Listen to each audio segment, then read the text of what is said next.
Alright, hey, shalom, akim, shalom. First and foremost, as always, before we get started, giving all praise, honor, and glory unto the Heavenly Father, Yahweh, Bahasham, Yahweh Shai, Bahasham, Ruach HaKodash. Double honors to the apostles, the bishops, the elders, the great millstone that have taught us His truth and that rule well. And peace and blessings go out to the hopeful members of the elect, scattered throughout the four winds of the earth, that are in the hopes of receiving salvation or mercy during the time of Jacob's trouble, and that are worshiping the Heavenly Father in sincerity, in spirit, and in truth. Alright. Now, I'm not sure what I want to entitle this lesson. It's going to be more so centered around the lines of going into some history, breaking down the set understanding of how the diaspora within the Israelites was something that occurred numerous amount of times, man. Alright. Something that I really want to edify in this topic concerning the concept as to why, this topic gets a lot of misunderstanding is based upon the idea of a lack of understanding concerning history. Alright, as you see queued up on the screen, you have these dudes playing the topic of non-Israelites receiving salvation, not clickbait. Alright, and within this video, they make a whole 200 plus slideshow where they bring forth their side of their understanding. But when you look at the nuts and bolts of a lot of their segments, it's full of nothing but holes, man. Alright, and one that I really want to make light of is Uriah the Hittite. Alright, now in this video that I'm about to play, they make the statement that Uriah the Hittite was a heathen, but again, this is where history, alright, will give you the understanding of the mystery and give you the full spectrum understanding that Uriah, alright, was indeed an Israelite.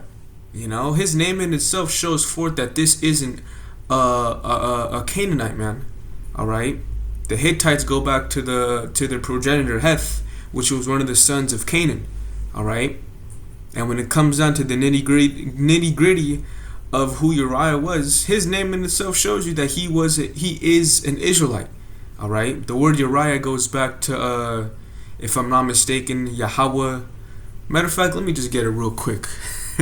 Alright, but within that alone, alright, it should pretty much just cut the set idea of what these dudes bring forth within the rhetoric of not only Uriah the Hittite being a true Israelite, but within the other slideshows that they bring out concerning other forefathers of ours. Alright, just because it says that Uriah is a Hittite doesn't necessarily mean that he was by blood a descendant of Canaan. Okay, the word Uriah goes back to Strong's H22:3, a warrior. Alright, and it says Yahweh is my light. Alright, so that alone shows you the set idea of this man, alright, having a pedigree that goes back to the set customs of Abraham, Isaac, and Jacob by his name alone. Okay, but again, we're going to tap into a lot of history concerning the set diaspora and how a lot of Israelites fell under the set penalty and being a victim of the curses, where they would play forth the set identity of having some kind of regional label put upon them based upon them being mixed in with the other nations. Alright, so to get it started off, this is Psalms chapter 44 and 11. It says, "Thou hast given us like sheep appointed for meat, and hast scattered us among the heathen." Alright, now why were we scattered among the heathen? Because we sinned against the Heavenly Father. Alright, and according to Deuteronomy the 28th chapter, those are a part of the curses, man. Alright, where the Heavenly Father would scatter us among the heathen, and within that process we would fall away from what? Our heritage. Alright, and within that process we would be brought up in a different custom than what we're associated with by our blood. Alright, so the word scattered goes back to the Strong's H22:19, Zerah. Alright, and it says to scatter, dispersed. Alright, now when we go to John 7 and 35, All right, famous precept that we always go to. It says, then said the Jews among themselves, whither will he go? Talking about Yahushua. That we shall not find him. Will he go into the dispersed among the Gentiles and teach the Gentiles? And that's exactly what Yahushua was doing, man. All right, but again, when it comes down to this term Gentiles, it's speaking about what we're going into. All right, Israelites that were dispersed among the Gentiles, being the other nations, and within that process of them procreating and going from generation to generation, they would fall under the said victimization of being like the other nations. Okay? Now when we get this Greek word for dispersed, it takes us back to the Greek G2090 diaspora. Alright? Now earlier when I was making this lesson, I was talking in the chat, and per usual, man, chat went in concerning a lot of this information. Alright? But for the sake of time, I'm going to grab a couple key points, alright, that I really want to hit on. But number one, under this little chat says, diaspora Israelite. It says, diaspora equals Israelites living scattered among foreign nations. Israelite equals their true ethnic covenant identity. So a diaspora Israelite means an Israelite living in a foreign land, adopting local residency or citizenship, but whose lineage and identity trace back to Israel. Alright, now if you were looking at my screen prior to me pulling up this part of this chat, you saw that I looked up Yahushua's title that's found within the precepts of him being a Nazarene. Okay?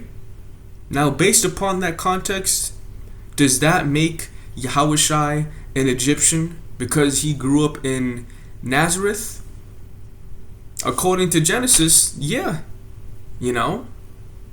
but we understand that that's nothing more but a misconception that these two bozos are bringing forth to the table, and really it's done and said for the simple. All right, the scriptures tell us that the simple believeth every word, but the prudent, roughly paraphrasing, is going to look well to his going, man. All right. And this is why we do these kind of lessons, because these two,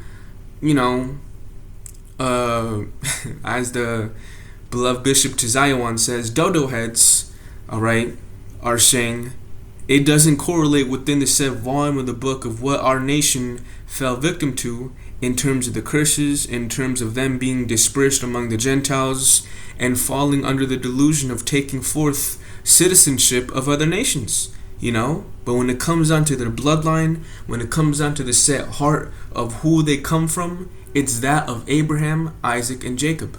Alright? Another good example is us, man. Just because we identify as being a so-called Negro, Latino, or a Native American doesn't mean that we're that,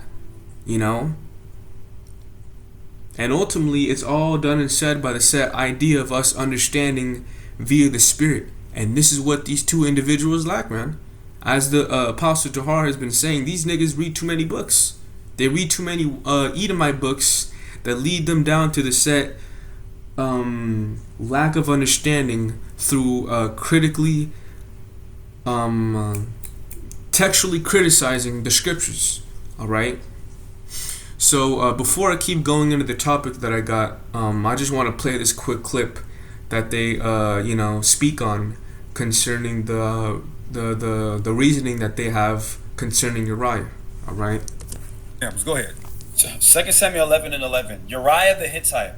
Question, everybody: was Uriah the Hittite our enemy? Uriah the Hittite refused to break the law of war and David's commands. Look what he says: the ark and Israel and Judah abide in tents. Shall I then go into my house to eat and drink and to lie with my wife? I will not do this thing. King David said, hey man, just go home, and gave him a gift, invited him in to drink. Are we going to say that Uriah the Hittite, who is in God's army? Yahweh's army. Everyone must remind themselves that Israel is God's army. Uriah was a ranking individual in that army. You're telling me that someone in God's army is an enemy to God's people? How stupid does that sound? How stupid do you sound? All right? Because at the end of the day, you don't know what you're talking about, man. All right? If God's army consists of Israel, it's going to be nothing more but Israel within that military. All right. So again, the only way for you to really understand that is by looking at things by the Spirit. And this is what these two individuals continuously lack. And they continue to show that they don't have the Ruach HaKodesh dealing with them, man. Now, real quick, just to get straight to the nitty gritty.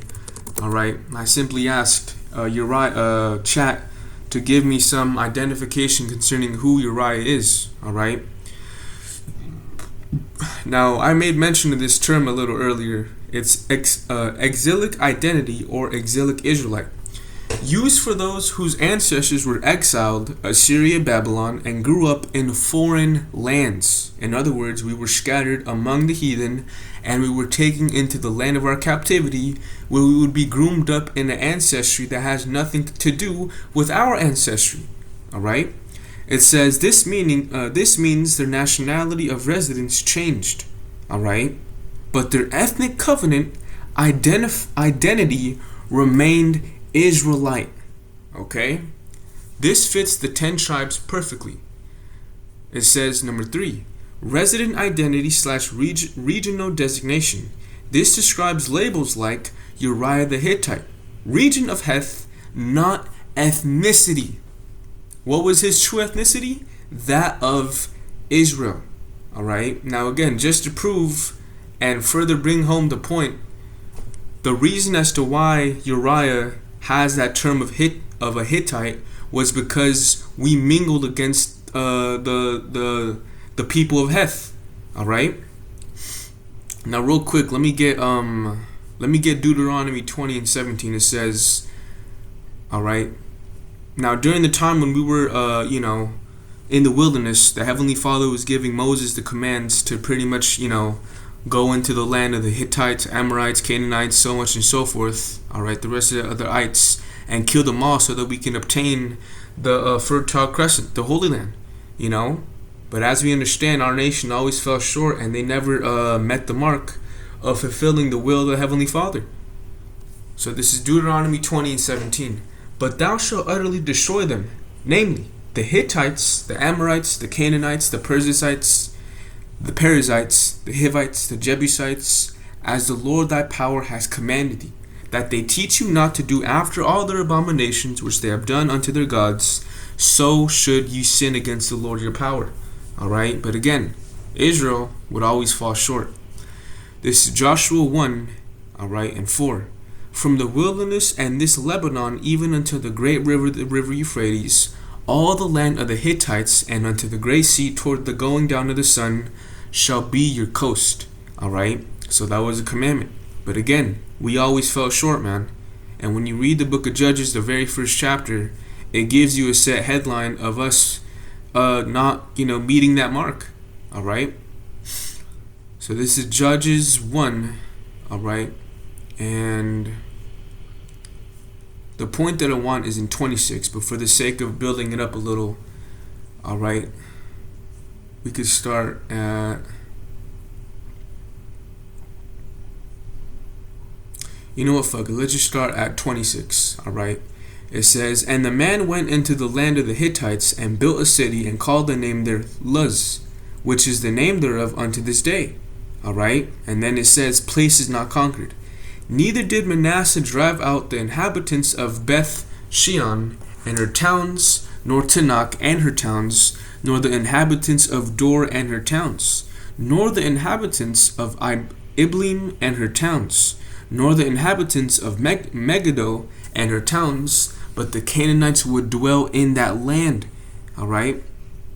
And it came to pass when Israel was strong that they put the Canaanites to tribute and did not utterly drive them out. Okay. And it wasn't only the Canaanites, it was all the ites, man. All right. Every land that Jake was, starting the process of taking over, they would always fall short and spare some. All right. And what do you think would happen over a process of time? Jake would, see a little box that looked good, some heathen box, pop her a few times, as Apostle Harvey saying, Salakia, and yeah. Just like the fall of what happened with the sons of God, the Nephilim, they would be influenced and fall under that same, hole. All right, and we would procreate and fall under the category where you would have Jake in the midst of the children of Heth. And who is the fruit of that? Uriah the Hittite, man, who bloodline and his ethnicity goes back to that of an Israelite, but based on him living in that regional, that region, he would be labeled as that identity. All right. So let's go back here in ChatGPT and read a little more. It says, let me just do this real quick. Yep, it says, the most accurate for him is a diaspora Israelite or an Israelite with the regional Hittite designation. His name is Israelite, his faith is Israelite, his character is Israelite. And as these two dum-dums brought out in 2 Samuel 11 and 11, that in itself shows that Uriah's character is that of a son of God, man. Alright? His character is Israelite, but he grew up in Heth's territory, giving him a regional label, not a bloodline label. Just like Yahushai being called a Nazarene. Okay? So again, leave it to these dumbass niggas. They would, be very slow to say that Yahushai, alright, is actually a Nazarite. Make a video on that. And see how far that takes you, man. Alright? But again, this is the set lack of understanding that these two bozos have, man. Alright? Now I wanted to get this real quick. Just to further expound on the diaspora being something that happened many times. It says the diaspora of Israel happened multiple times, not just once. In fact, the Bible records 3 major diasporas and several minor ones. Alright? And then within this little chat, of course, it gives you the history concerning all of them. Alright? But again, the point being is that within this process, where we would constantly fall victim to these diasporas, what do you think would happen to Jake, man? They would be falling all over the goddamn place. Like it says, you would find Jakes in Africa, the Middle East, Europe, Asia. Whoo, call Allah, Yahweh, I didn't even look at that. This one says the Americas, via later migrations. And what do you think would happen? Jake would call themselves Americans, Afro-Americans, Latin Americans. So, the list goes on and on, man. Puerto Ricans. You get it. And if you don't, then you're lost in the sauce, man. Alright? But this is what, these labels, when you read about some of our forefathers like Uriah the Hittite, really mean. It doesn't necessarily mean that their bloodline goes back to that of a heathen. Alright? It just simply means that they, unfortunately, based upon the diaspora, fell victim to having a regional label put upon their name. But does that make them a heathen? Of course not. Their bloodline goes back to that of Abraham, Isaac, and Jacob. Alright? Look at Apostle Paul. Apostle Paul had the citizenship of what? Of a Roman. But what does he later tell you in another precept? If I'm not mistaken, that should be Romans 11. He comes from the tribe of Benjamin. Alright? Benjamin, the son of the right. Okay? So misses with this bullshit, man. Alright? And again, if you two are falling victim to, if you, new believers are falling victim to this, as Apostle Tahar says, man, use your head for more than a hat rack. Alright? If you see that doesn't make sense to you, get the hell away from him, man. And pray to the Heavenly Father to send you to the true prophets that are going to lay it down plain upon tables, man. Alright? Now, for the sake of just, listening to this nonsense, I'm going to play a little more, and then from there, that's pretty much all I had. Alright? See what the Spirit takes us from here. I just have to call a spade a spade, call a spade a spade. That sounds stupid. Ruth 1:16, it says, your people shall be my people, and your God my God. Was she an enemy of our people? She said that she will become our people. Now, does she literally change her ethnicity? Obviously not. But her joining unto us illustrates that she is not an enemy of our people, despite the fact that the Moabites in general are our enemies. Right. Yep, and that's true, but at the end of the day, it doesn't change the fact of them receiving salvation in the time of the last days, man. Alright? At the end of the day, they come from a nation that has been nothing more but the set hand that's put us in the hole that we're in right now. You know? We'll get her in the kingdom. You know, some brother could have her, but at the end of the day, they will never be set at the comparison of what our foremothers went through, man. Alright? And, you know, that's pretty much it. They later on, again, they just bring a bunch of nonsense after that. Alright? Taking scriptures, not necessarily out of context, but they butcher the said idea of the Heavenly Father having the ability to do with whoever the fuck he wants, man. Alright? As the Lord, matter of fact, let me get that real quick. Alright? Because the Lord doesn't need any of us, man. Alright? The Lord can merely raise up stones, alright, and through them, this can all be over. Alright? But the movie of the Heavenly Father falls under the set idea of two main characters, the nation of Israel, alright, and Esau, Edom. And the one that would inherit the world to come would be based upon the Davidic dynasty, alright, that consists of all 12 tribes ruling under the governing body of Yahushai. Alright? No heathen has been given the set covenant of associating within that tabernacle, man. Alright?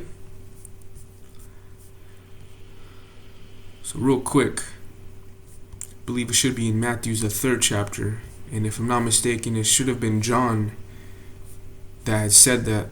Yep, this is Matthew chapter 3, alright, and 9. It says, "And think not to say within yourselves, we have Abraham to our father. For I say unto you, that the heavenly Father is able of these stones to raise up children unto Abraham." Alright? So point blank, man. At the end of the day, the Heavenly Father doesn't need nobody. Alright? The Heavenly Father can use whoever the hell he wants to forward his movie. Alright? But at the end of the day, when you deal with the script, it has always been the nation of Israel, and that same record bears witness within us fulfilling biblical prophecy of us raising up from our graves and now establishing a work of old, which consists of us now coming back unto the Heavenly Father and calling upon his name in one consent. Alright? Point blank period. And if you don't agree with that, then oh well. Teach what you want to teach, man. And at the end of the day, we'll see how far you get. But understand, when it comes down to the majority of the Moabites, the Ammonites, the Edomites, the Elamites, all the other ites, they have nothing to forward the set future of you so-called Negroes, Latinos, and Native Americans within this kingdom. Alright? So to hell with them. At the end of the day, it's about the nation of Israel. First and foremost, it's about Yahushua, man, who comes from our nation. The tribe of Judah. Okay? So yeah, man, with that, Salaki, Lord willing, this was an edifying lesson for you brothers and sisters. You got whatever you needed from it. And again, go into some history, man. Dig into these scriptures, get your hands dirty, work your brain, and exercise the spirit, man. In order for you to look through the said deception that these two dumb bozos are playing forth, as well as the other ones that are out there, pursuing the 1 John 4:1, many false prophets have been sent throughout the world. You have to look into the scriptures, man, and tap into the Spirit for the Heavenly Father to work through you. Alright? But with that, again, call Allah Yahweh, Bahasham Yahushai, Bahasham Racha HaKodash. Double honors to the apostles, the bishops, the elders of Great Millstone. Peace and blessings to the elect. Shalom.